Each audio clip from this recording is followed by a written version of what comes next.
la fin de l'exercice 2014 et de vous présenter un petit peu aussi la structure du budget.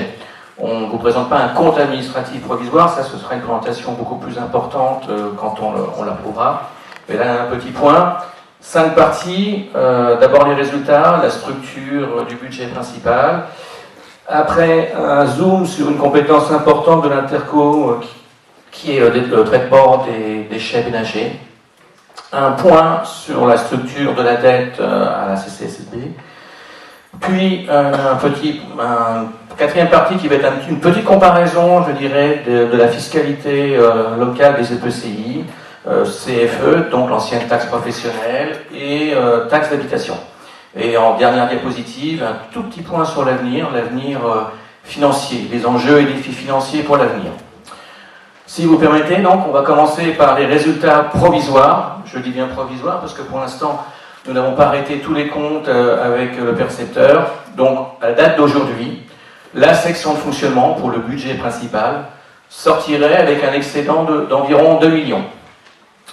La section d'investissement, elle, présente un besoin de financement de 1 112 000, ce qui est très classique. Les restes à réaliser, donc en investissement, je ne sais pas si vous le savez pour certains, mais nous avons un certain nombre de dépenses qui ont été engagées en investissement, mais pas encore mandatées, que l'on doit donc comptabiliser dans nos résultats. Donc ces restes à réaliser en recettes s'élèvent à 608 000, les dépenses d'investissement pour encore 1 178 000. Lorsque l'on fait l'addition des résultats de fonctionnement d'investissement et des RAR, le budget principal ressort avec un excédent global, libre, d'environ 387 000 euros. Donc ces 387 000 euros, s'ils sont toujours à cette hauteur-là, seront réinjectés dans le budget 2015. La structure des recettes de la section de fonctionnement. D'abord les recettes. Donc, nous avons encaissé pour 40 millions et demi d'euros cette année.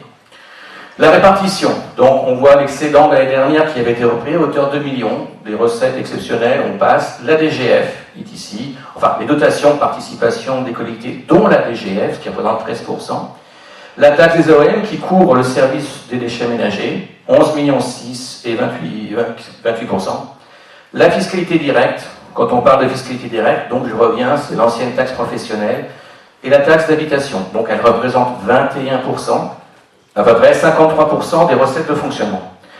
Si l'on regarde ce tableau, ce graphique d'une manière très, très brute comme ça, on a l'impression que l'EPCI a un train de vie et élève les impôts pour un train de vie à hauteur de 21 millions. Or, il faut retraiter cette présentation, puisque, en fait, cette fiscalité qui est levée par l'Interco est reprise immédiatement par l'État ou par les collectivités locales via plusieurs fonds. Donc, vous avez ici une première portion de la fiscalité qui est reprise via ce qu'on appelle des fonds nationaux ou des fonds nationaux de péréquation, le FNJR, le FPIC. Donc le FNPJR, c'est une dotation qui a été créée par l'État lors de la réforme de la taxe professionnelle. Vous savez qu'en France, à chaque fois qu'on fait une réforme, ça doit être neutre. Autrement dit, personne ne doit gagner, mais personne ne doit perdre. Or, il s'avère que quand la réforme de la taxe professionnelle a été mise en œuvre, certaines communes ont gagné, d'autres ont perdu. Donc l'État a décidé de reprendre celles qui avaient gagné les sommes pour le reverser aux communes qui avaient perdu, afin d'avoir une neutralité financière, qu'il n'y ait pas de perte et qu'on ne mette pas en danger les budgets des collectivités locales. Donc ce prélèvement sur les 21 millions de recettes, ça s'élève à 5,8 millions pour la CCSB. C'est le premier fonds. Le deuxième fonds, c'est ce qu'on appelle le FPIC. Donc ça, c'est ce qu'on appelle la solidarité horizontale, c'est-à-dire que l'État a décidé qu'il existait sur le territoire national des communes dites riches, des collectivités dites riches, et des collectivités dites pauvres, selon des critères factuels, dits objectifs. Je sais que M. le Président adore ce terme. Dits objectifs, grosso modo, potentiel financier, niveau de revenus moyens sur le territoire des habitants, le nombre de chômeurs et des petites joyeusetés comme ça. Donc le FPIC, c'est un prélèvement qui est aussi opéré donc, sur la fiscalité de la CCSB pour retraverser directement à d'autres collectivités qui, elles, sont considérées comme pauvres. Donc ces deux fonds, ça représente à peu près 6 millions, 5,8 millions pour le FNJR et un peu plus de 300 000 euros pour le FPIC. Et le troisième prélèvement, c'est ici, et là il est strictement réglementaire comme les autres d'ailleurs, mais il est lié au transfert de compétences entre les communes membres et l'Interco. Il faut savoir aussi que quand on transfère les compétences d'une collectivité vers une Interco, ça se fait aussi d'une manière neutre. C'est-à-dire que, encore une fois, personne ne doit gagner, personne ne doit perdre, au moins à l'instant T, au moment où on transfère. Donc résultat, quand les 9 communes ont créé ou ont intégré cet EPCI, il y a eu des reversements de fiscalité, puisque les communes ont transféré plus de recettes que de charges. Et donc, ce prélèvement, c'est à peu près tous les ans, 15 millions. Ça veut dire qu'en fait, toute la fiscalité votée par l'EPCI ne sert en rien à financer les services offerts par l'EPCI, mais sert à de la solidarité nationale, à de la solidarité locale, et au reversement aussi des soldes de transfert entre les communes membres et l'Interco. Oui, sur la part qui est reversée aux communes, je voudrais apporter une précision, parce que quelquefois, je lis un peu les journaux, j'écoute la radio et je regarde un petit peu la télé. Ces sommes qui sont reversées aux communes, c'est tout à fait logique. Ce n'est pas un cadeau que fait l'Interco aux communes. L'Interco a encaissé la totalité de ce qu'était la taxe professionnelle.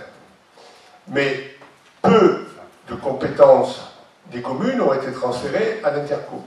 Donc, de ce qui était la taxe professionnelle, aujourd'hui la CFE versée par les entreprises, seule une petite partie est utilisée par l'Interco dans le cadre des transferts.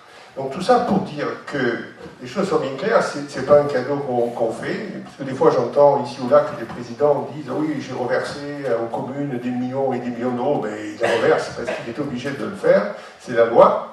Et la deuxième chose que je voulais que vous remarquiez bien, c'est qu'au final, sur le financement de notre communauté de communes et de même communauté d'agglomération, parce que ça ne changera pas grand-chose, la totalité, donc le restant, est consommé par des décisions qui sont prises par l'État et donc qui nous échappent complètement. Donc aujourd'hui, quand les entreprises payent la CFE, eh bien, la totalité, on peut dire, nous échappe. Voilà, ça me paraît important de le dire, parce qu'on a un budget de 40 millions d'euros, mais une fois que vous avez enlevé tout ça, on se réduit à peu près à une petite moitié. Donc cela se traduit sur les dépenses de fonctionnement, donc 38 millions et demi de dépenses payées, mandatées. Vous retrouvez ce que l'on vient de dire, les 15 millions reversés via les attributions de compensation aux communes, le fameux FPIC, donc le fonds de péréquation, cette solidarité entre collectivités territoriales, qui est en bleu ici, et ce fameux prélèvement au niveau national, donc ce solde positif dans le cadre de la réforme de la taxe professionnelle, donc les 5,8 millions qui sont repris.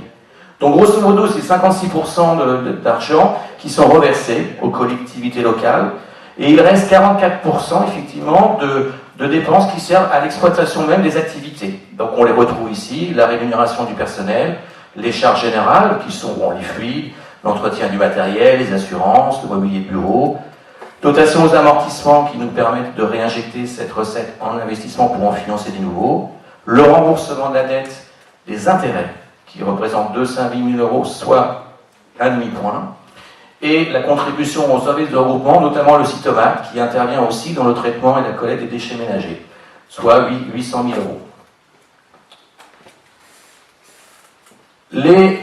La section d'investissement. Donc, nous avons encaissé 5 299 000, des subventions donc versées par le Conseil général ou la région, le remboursement de la TVA pour 410 000 euros, l'affectation du résultat de l'année dernière de 2013 pour 2,5 millions, bon, l'excédent de fonctionnement, oui, l'excédent de fonctionnement, donc reversé en investissement pour financer des investissements à hauteur de 2,5 millions, les amortissements, et nous avons levé cette année 1,2 million de prêts auprès de la Caisse des dépôts et consignations, de la Banque postale, grosso modo très rapidement, 15-20 ans, 2%, 2,85%, taux fixe.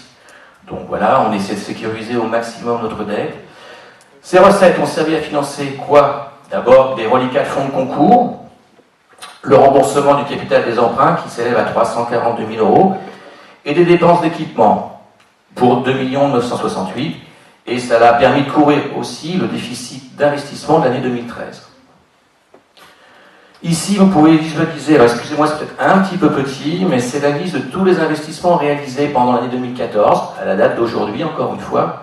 Donc vous retrouvez à peu près 300 000, 350 000 euros de travaux sur le musée, 677 000 euros sur la voirie communautaire, la zone d'activité de Signes, 291 000 euros. On a fait des travaux sur les trottoirs, sur l'électricité, et on a eu 100 000 euros de réparation suite à du vandalisme. Le centre technique communautaire a été aussi réaménagé pour 217 000 euros. Le plan de débroussaillement, on vient d'en parler, 512 000 euros. L'aménagement de containers et la construction de points d'apport volontaires, c'est à peu près 530 000 euros. Et on a continué les études et la maîtrise d'ouvrage et d'œuvre pour le commerce multiservice de Ribou. Un petit zoom maintenant sur un service et une compétence importante actuellement, c'est la collecte et le traitement des déchets ménagers. Donc toujours à la date d'aujourd'hui, bien sûr. Total des recettes, sachant que la recette principale de ce service, c'est la taxe d'enlèvement des ordures ménagères, donc 11 684. En matière de dépenses de fonctionnement, on retrouve les charges générales, donc les contrats de prestation de services que l'on peut avoir pour nos fournisseurs, pour à la fois la collecte et le traitement, ou en tout cas les services qui sont délégués sur les territoires de quelques communes, de la rémunération de personnel, puisque nous avons aussi certains services qui sont offerts par la collectivité en régie directe, c'est-à-dire que nous gérons directement la collecte des ordures ménagères. Et puis la contribution aussi tomate à 444 000 euros. Donc voilà, nous avons 11,6 millions de dépenses, 11,6 millions de recettes, 12,9 millions de dépenses, et nous sortons avec un résultat négatif, donc un besoin de financement, de fonctionnement de 1,2 million. Sur l'investissement, donc, on retrouve les subventions versées par le Conseil général, un certain nombre de travaux sur les déchetteries de Bandol, déchetterie de Saint-Cyr, l'achat donc de containers et de points d'apport volontaires, on a évoqué tout à l'heure, et donc un solde négatif aussi de 468 000 euros. Donc, à la date d'aujourd'hui, le service de la collecte et traitement des déchets ménagers est en déficit de 1 718 000. Ça, c'est très important, car c'est un service qui doit être équilibré par la taxe. Et donc, en 2015, il faudra mettre toutes les mesures correctrices pour revenir à l'équilibre. Le service de la dette.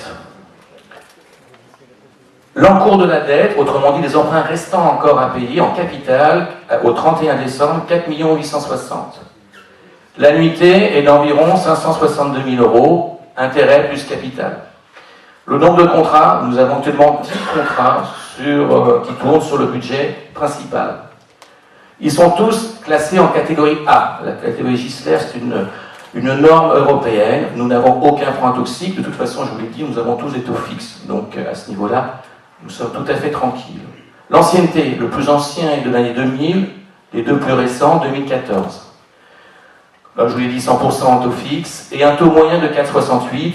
Il est vrai que dans les premières années, 2000, les taux étaient un peu plus élevés que maintenant, ce qui fait que pour l'instant, on va tirer vers le bas ce taux, mais pour l'instant, il est à 4,68. Et donc, actuellement, le budget principal présente une capacité de remboursement. C'est un ratio très important aussi, surtout regardé par les banques, qui consiste à dire, une fois que j'ai encaissé tout mon argent et que j'ai payé tous mes frais de fonctionnement, ce qu'il me reste, si je l'imputais intégralement au remboursement du capital, il me faudrait combien d'années pour rembourser? Eh bien, il faudrait à l'Interco, à la date du 31 décembre, 2 années 21. Je vous rappelle que la zone rouge, elle commence à 15, 16, 17 ans. L'extinction de la dette, donc un petit graphique qui vous présente l'extinction. Donc vous voyez qu'elle est très très linéaire, ça accélère un tout petit peu, avec une petite chute là, entre 2021 et 2024, où on a certainement des emprunts qui tombent, plusieurs emprunts qui tombent en même temps. Voilà pour un petit peu une photo, je dirais, du budget principal au 31 décembre.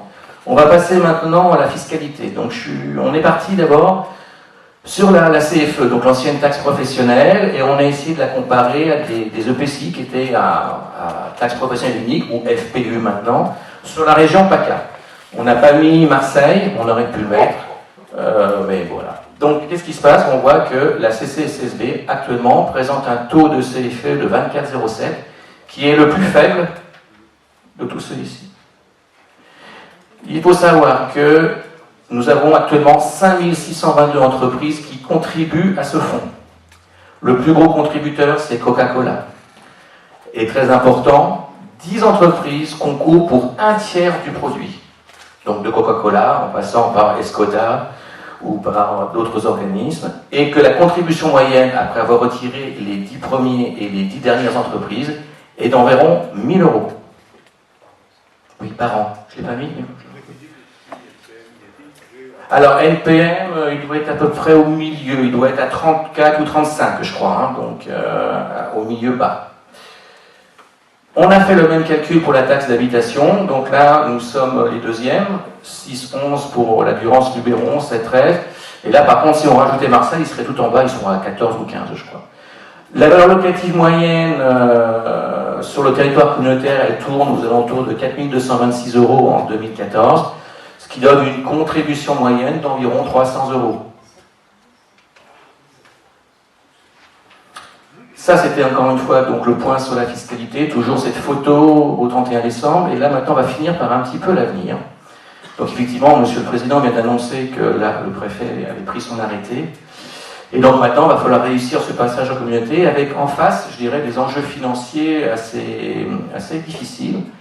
Et donc il va falloir penser à mettre en œuvre une pertinence dans la réalisation de nos nouvelles compétences et de nos mutualisations. Avec des contraintes dès le départ. Comme toutes les collectivités, nous avons subi l'augmentation des taux de TVA, ce qui a généré pour l'Interco une surcharge supplémentaire à périmètre constant, je dis bien à périmètre constant, d'environ 300 000 €. Le prélèvement au titre de la participation des collectivités à la relance économique, les fameux 11 milliards, qui étaient d'abord 1,5 milliard, donc ça va faire en fait 12,5 milliards en bout de course. Hein. Ça nous coûte, en fait, c'est une charge nouvelle de 450 000 € en 2015, 900 000 € en 2016, 1,4 million en 2017. C'est-à-dire que sur 3 ans, on va nous prélever à peu près 2,7 millions à 3 millions d'euros. Et sur ce fameux fonds de péréquation, donc cette solidarité entre les collectivités, on nous a prélevé on va nous prélever 460 000 € en 2015, 590 000 en 2016, 615 000 en 2017, soit 1,665 million. Ce qui veut dire que le passage en comité d'agglomération nous génère une nouvelle DGF, une DGF calculée sur une nouvelle attribution. Mais plus élevée, bien sûr, plus élevée. Mais quand on fait le calcul des nouvelles charges, la TVA, le prélèvement au titre de la relance économique, le fonds de péréquation des ressources intercommunales, on se rend compte que cette augmentation de TVA couvrira ces dépenses, mais ne dégagera DGF, ne couvrira. Oui, sauf en communauté de communes, vous avez une pénalité en plus. Donc là, on échappe à la pénalité quand même. Hein. Donc c'était 500 000 € la pénalité. Hein. Oui, je pense qu'il faut le dire. Hein. Il y avait voilà. Donc, si on compare sur les 3 années l'augmentation de la DGF à périmètre constant et en restant sans nouvelles compétences, ça veut dire qu'au bout de la 3e année, la DGF va commencer à diminuer. Cette augmentation de DGF ne couvrira pas ces augmentations de prélèvements. Alors qu'au départ, l'augmentation de cette DGF, elle est prévue pour nous permettre de faire face à des nouveaux services. Et on va se retrouver dans une difficulté, qui est pour beaucoup de collectivités, mais pour nous en particulier, parce qu'on est là ce soir pour la CCSB, c'est qu'il va falloir trouver d'autres marges de manœuvre pour faire face à de nouvelles compétences. Voilà, c'était un point très rapide ce soir. On reviendra dessus lors du compte administratif et lors du DOP et du BP, mais pour la fin d'année, c'était important que vous puissiez, je dirais, vous imprégner de ces premiers chiffres. Voilà. Je vous remercie, puisque nous en sommes à évoquer le passage à la communauté d'agglomération. Je voudrais remercier toutes celles et tous ceux qui ont fait ce travail dans un temps très contraint pendant donc, les 6 mois qui viennent de s'écouler. C'était pas facile. Il faut remercier aussi notre assistant à la maîtrise d'ouvrage. Remercier les différents services des différentes communes. Tous les secrétaires généraux ont fait leur part d'effort pour que le travail puisse être fait et que nous puissions avoir cette signature du préfet avant le 31 décembre. Donc merci à toutes. Et vous voyez que le passage en communauté d'agglomération nous apportait un peu plus d'argent, a priori, sauf qu'entre-temps, l'État étant imaginatif, il nous reprend tout. Nous passons